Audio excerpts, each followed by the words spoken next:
વધુ માહિતી સાથે ફોનલાઈન પર નિલેશ કુંભાણી ખુદ આપણી સાથે જોડાયા છે। નિલેશભાઈ, આ સમગ્ર વિવાદમાં ટેકેદારો ગાયબ થઈ ગયા હોવાની વાત, પહેલી પ્રતિક્રિયા આપની શું છે? ટેકેદારોને ગાયબ કરવામાં તમને તો ખ્યાલ છે કોણ ગાયબ કરે, કોણ ધાક ધમકી આપે। ટેકેદારો પોતે ત્યાં સહી કરી ગયા હોય, ટેકેદારો પોતે રેકોર્ડિંગ કરી ગયા હોય, અને ત્યારબાદ કોણ હારે આવી ટેકેદારોને કે અમારી સહી નથી। ત્યારબાદ સવારે પણ ટેકેદારનો ફોન આવ્યો કે અમે આવી જઈએ છીએ। ત્યારબાદ પાછો સ્વિચ ઓફ કરવામાં આવ્યો, એની અરજી પણ અમે આપી દીધી।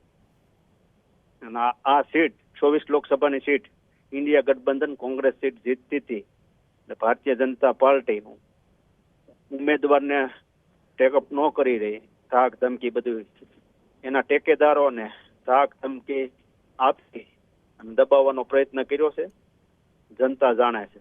નિલેશભાઈ, આ જે ટેકેદારો છે આપના સગા છે, બનેવી છે, ભાણેજ છે અને એક ધંધાકીય ભાગીદાર છે, એવું તે શું થઈ ગયું કે તેઓ આપની જાણ બહાર ત્યાં આવી ગયા અને આપને ખબર ન પડી? ભાણેજ નથી, એક બનેવી છે ને બાકીના કોંગ્રેસી કાર્યકર્તા છે। પણ આ ભારતીય જનતા પાર્ટીના દબાવને હિસાબે આવી અને આ પગલું ભર્યું છે। જે અમારા સંપર્કમાં આવ્યા નથી, એક ભાઈ રમેશભાઈ સંપર્કમાં આવ્યા હતા, એને કીધું હું આવી જાઉં છું, પણ ડરમાં હોય એ ટાઈપનું લાગી રહ્યું છે। નિલેશભાઈ, તમારું ફોર્મ જે છે એ હવે માન્ય ગણાશે કે રદ થશે? આ અંગે આપ શું કહેશો? અમારું ફોર્મ રદ નહીં ગણાય, માન્ય ગણાશે। એનું કારણ છે પોતે સહી કરી ગયા, પોતેનું રેકોર્ડિંગ અમારા વકીલ ટીમ દ્વારા રજૂ કરવામાં આપ્યું છે અને ન્યાયતંત્ર ઉપર, કલેક્ટર ઉપર અમને વિશ્વાસ છે। એટલે તમે ચૂંટણી તો લડશો ને? આ ચૂંટણી લડવાની જ છે ને, કેમ નહીં। હા, બીજી એક ખાસ વાત, નૈસદ દેસાઈએ કહ્યું છે, જે નવસારી કોંગ્રેસના જ ઉમેદવાર છે, તેમણે એવું કહ્યું છે કે ઉમેદવારની નૈતિક જવાબદારી છે ટેકેદારોને સાચવવાની। આ અંગે આપનું શું માનવું છે? આ ટેકેદારોને સાચવવી, પણ ધાક ધમકી દબાણ આવતું હોય એને હિસાબે ઉઠાવી જાય કોઈ, તો આપણને ખ્યાલ હોય। અમે અમારા પ્રોગ્રામમાં હતા, શક્તિસિંહ બાપુ અમારા આવ્યા હતા, એને લેવા ગયા હતા, અમારી સભા હતી, અમે સભામાં ગયા। પણ નિલેશભાઈ, તમારી પર જ આક્ષેપ એવા થઈ રહ્યા છે કે પૈસા લઈને તમે ટેકેદારોને ગાયબ કરાવી દીધા? નહીં, એવો કોઈ આક્ષેપ નથી। અમારા કોંગ્રેસના કોઈ નેતા એ ટાઈપનો આક્ષેપ કરે એમ નથી। કોંગ્રેસના નેતાઓને પણ ખ્યાલ છે, મને દબાવ જયારે આવતો ત્યારે હું જાણ કરતો કે ભાઈ આ ટાઈપનું થાય છે। અમદાવાદથી અમારા એક પાટીદાર નેતા મને ભલામણ કરવા આવ્યા, તે મેં એને કહી દીધું ભાઈ આ નહીં કરતા, તમે અમારા ટેકેદારોનો કોન્ટેક્ટ કરી અને જે કઈ ધાક ધમકી દબાણ કર્યું હોય એમાં એ સફળતા રહ્યા છે, પણ ન્યાયતંત્ર ઉપર અમને વિશ્વાસ છે।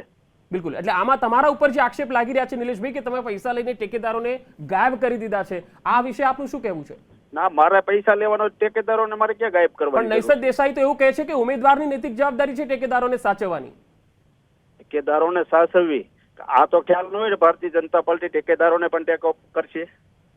પણ ભાજપ તો કહે છે કે અમારા ઉપર આક્ષેપો લગાવ્યા છે ખોટા છે।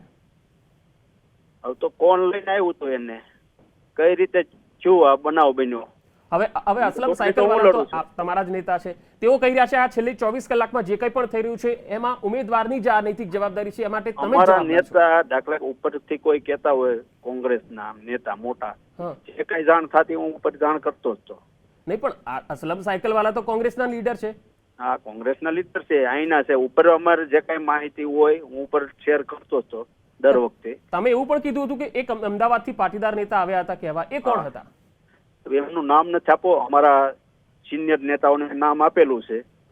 આ અમારી પાસે રજૂઆત માટે આવ્યા હતા, એને મેં ઠુકરાવી છે। એની પાછળ, અમારા ટેકેદારોની પાછળ એમનો હાથ હોવો જોઈએ એવું મને લાગે છે। એટલે નિલેશભાઈ, ભાજપના નેતા હતા, કોઈ ઓફર લઈને આવેલા?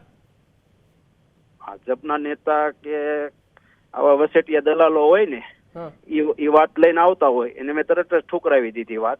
એટલે ઓફર શું, રૂપિયાની ઓફર હતી કે કોઈ પદની ઓફર હતી, શું હતું? તમે જોડાવાની વાત હતી, એટલે મેં કીધું આપણે કોઈ દી આજ નહીં કાલે અમારે જોડાવાનું નથી। કઈ પાર્ટીમાં જોડાવાની વાત હતી? આ તમે વાત લાવતા નહીં ભારતીય જનતા પાર્ટીમાં, પણ મેં કીધું આ વાત તમે લાવતા ને, આ વાત અમારા પ્રમુખશ્રીને અમે કાને નાખી દીધી હતી, આ ટાઈપનું કામ કરવા આવે છે તમે જોઈજો। એટલે ભાજપની અંદર જોઈન્ટ થવાની વાત હતી? હા, ભાજપની અંદર જોઈન્ટ થઈ જાવ, પણ આપણે કીધું એ જોઈન્ટ થવાનું નથી। બિલકુલ, તો આ માટે તમારા જે હાઈકમાન્ડ છે અથવા તો ઉપરના નેતાઓ, ટોચના નેતાઓ છે, તેમણે શું કર્યું? એમને મેં કાને દોરી દીધું હતું, ભાઈ આ વ્યક્તિ અમારી પાસે આવ્યા છે, તમે ધ્યાન રાખજો। એટલે શક્તિસિંહને કોણે કીધું, તમે કીધું? કહું ને કોણ કે ઓકે, હવે આજની અપડેટ પર મારે ખાસ તમારી પાસેથી આ છેલ્લી પ્રતિક્રિયા નિલેશભાઈ લેવી છે કે આજે ફોર્મને લઈને જે હાઈ વોલ્ટેજ ડ્રામા કલેક્ટર કચેરીએ ચાલી રહ્યો છે, આજે સવારે ગઈકાલે જે નિવેદન આપ્યા તે અલગ હતા, આજે જે નિવેદન આપ્યા છે તમે એ થોડા અલગ લાગી રહ્યા છે. નહીં, બંને હકીકત એક જ એ જણાવો નિવેદન છે, કે કોઈ તમે અલગ નથી. ભાજપ સાથે જવાના છો કે ભાજપના સંપર્કમાં છો? નહીં, કોઈ ભાજપમાં મારે જવાનું નથી. તો તમારા ટેકેદારો જે કાલે છે નહીં. એ તો સંપર્કમાં નથી? એ અત્યારે મારા સંપર્કમાં નથી. નિલેશ કુંભાણી આજે પૂરા દમખમ સાથે ટક્કર આપવા તૈયાર છે, તમે એવું કહી શકો છો? હા, 100%.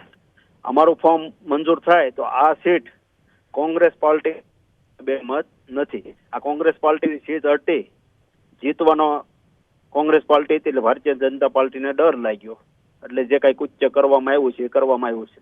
ઓકે, અને એ વાત તો સ્પષ્ટ છે કે તમે ભાજપના સંપર્કમાં નથી, પરંતુ ભાજપના કેટલાક વચેટિયાઓ તમારા ટેકેદારોના સંપર્કમાં છે. એવું અમને લાગી રહ્યું છે અત્યારે. હા, તો તમે કહ્યું ને ફોન ઉપર જે આવ્યા હતા એ પાર્ટીમાં જોઈન થવાની વાતો એ કરતા હતા. આવ્યા હતા, મારી પાસે આવ્યા હતા, એને મેં ના પાડી દીધી. પછી અમારા ટેકેદારોનો એને કોન્ટેક્ટ કર્યો હોય કે કોઈને કર્યો હોય, કોઈ હજી આપણને માહિતી મળી નથી. નિલેશભાઈ, તમારી પાસે આવેલા એ નેતાનું નામ તો આપી શકો ને તમે? નહીં, મારે અત્યારે નામ નથી આપવું. ટાઈમ આવે તો હું નામ આપી દે. મારા પ્રમુખશ્રીને મેં નામ આપી દીધું હતું. પણ તો મીડિયામાં આપવામાં શું વાંધો છે? જ્યારે તમે તો લડત આપવા માટે ટેવાયેલા છો, તમે તો લડત નહીં, આપવા અત્યારે અમારે કોંગ્રેસ પાર્ટીને નુકસાની ન જાય. ના, એમાં કોંગ્રેસને ક્યાં નુકસાન જવાનું છે? જ્યારે તમને કોઈ ઓફર કરતું હોય, પાર્ટીમાં જોડાવાની વાત કરતું હોય, તો એનો પર્દાફાશ કેમ નથી કરતા? અત્યારે ચૂંટણીનો માહોલ છે, કોંગ્રેસ પાર્ટીને નુકસાની ન જાય, અત્યારે ખુલ્લું નામ આપી તો પ્રોબ્લેમ પડે, એટલે અમારા પ્રમુખશ્રીએ કીધું તમે અકેલી લો, હું મારી રીતે જોઈ લઉં. ભાજપના પ્રવક્તા જગદીશ પટેલ આપણી સાથે જોડાયા છે. જગદીશભાઈ, આ સમગ્ર મામલે નિલેશ કુંભાણીએ ગંભીર આક્ષેપ લગાવ્યા છે, પહેલી પ્રતિક્રિયા આપની શું છે? નિલેશ કુંભાણી હોય કે કોંગ્રેસ પાર્ટી હોય, એમના જે કોઈ પણ આવા ઘટનાક્રમ હોય એ દરમિયાન આક્ષેપો ભાજપ પર લગાવતા આવે છે. ખરેખર આ આખી ઘટનામાં એમનું નામાંકન પત્ર છે, એમના જ દરખાસ્ત કરનારા છે, એમના દરખાસ્ત કરનારાઓની એફિડેવિટ છે, એમના જ ફોર્મ કેન્સલ થયા છે. આખી ઘટનામાં ભારતીય જનતા પાર્ટી તો ક્યાંય છે જ નહીં, પણ એમની આ ક્ષતિઓ, એમની ભૂલો, એમના જે કંઈ કૌભાંડો હોય એનો આક્ષેપ ભાજપ ઉપર લગાડવાનું કામ આ કરે છે. એ કોંગ્રેસની જૂની આદત છે. ભારતીય જનતા પાર્ટી તો નિશ્ચિત વિજય માટે આગળ વધી રહી છે, એને આ બધા પ્રકારના હાથગંડાઓ કરવાની કોઈ જરૂર પણ નથી, અને ક્યાંય ભાજપની સામેલગીરી પણ નથી હોતી. જગદીશભાઈ, આ એટલા માટે આક્ષેપ કરી રહ્યા છે કે જે 3 ઠેકેદારો કલેક્ટર કચેરીએ વિડીયો રેકોર્ડિંગ કરાવીને ગયા અને એવું કહીને ગયા કે ભાઈ આ 3 સાઇન મારી નથી, એ વખતે ભાજપના ચૂંટણી એજન્ટ પણ ત્યાં હાજર હતા. સાહેબ, બધી પાર્ટીના અને બધા ઉમેદવારના હાજર હતા, કારણ કે નિયમાનુસાર એમને હાજર રહેવા માટે કલેક્ટર સાહેબનો કોલ મળ્યો હતો. ચૂંટણી અધિકારીનો સ્ક્રુટિનીની પ્રક્રિયા ચાલતી હતી ને એમાં હાજર રહેવાનું ફરજિયાત હતું. પણ એમાં કોંગ્રેસના કોઈ એજન્ટ ત્યાં નહોતા, અથવા તો કોંગ્રેસના કોઈ વ્યક્તિ કોંગ્રેસના નહોતા, એ કોંગ્રેસને પૂછવાનો વિષય ને એને પૂછવાનો પ્રશ્ન છે. અમને બધાને, અને જેટલા અપક્ષ સહિત બધા જ જે પાર્ટીએ ફોર્મ ભર્યા હતા બધાને સ્ક્રુટિની સમયે ત્યાં હાજર રહેવાનું હોય છે, એના પત્રો મળ્યા હોય છે, અને એ પ્રક્રિયા છે, અને પ્રક્રિયાના ભાગરૂપે ત્યાં હાજર રહેવાનું જરૂરી હોય છે. ઓકે,